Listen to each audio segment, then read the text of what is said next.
ako'y alipin ng pag-ibig.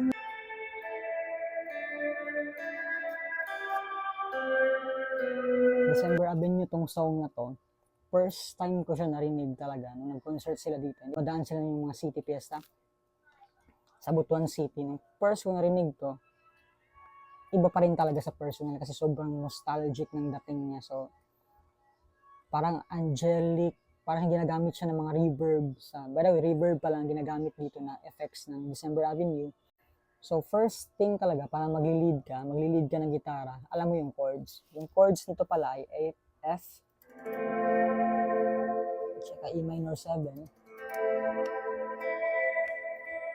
tsaka G. Again, yung chords nito ay paulit-ulit lang to na kanta.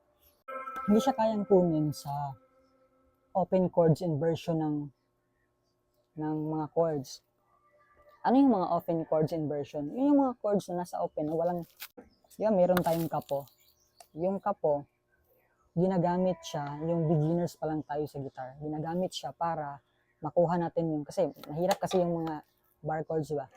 Para yung ganito sana, yung dito sana na chord, kasi may ipit na siya, ito na lang. So, paano ba kinuha yung ganyan mga lead? And I really personally believe that it will help you sa mga lead journey mo. So, first, alam mo dapat yung chords. No? Yung chord kasi na F, meron siyang ibang forma sa ibang fret. Yung F, pwede dito, pwede rin dito. Yung E minor din, pwede siya dito. Pwede siya dito. Yung G din, dito, pwede siya dito. In this time, dapat alam mo yung key. Pag alam mo yung key ng song, madali lang. Madaling-madali na yung lead pag alam mo yung key. And I really personally believe na nasa key of F siya. Kasi usually, yan yung first na chord. Bakit ba dito? Ito kasi dito, F din to, saka itong ganito, F siya. So, dulo ng dulo.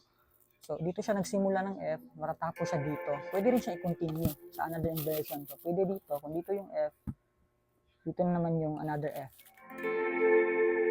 So, F siya dito. So, dito lang. Kaya dito ko kinuha yung key.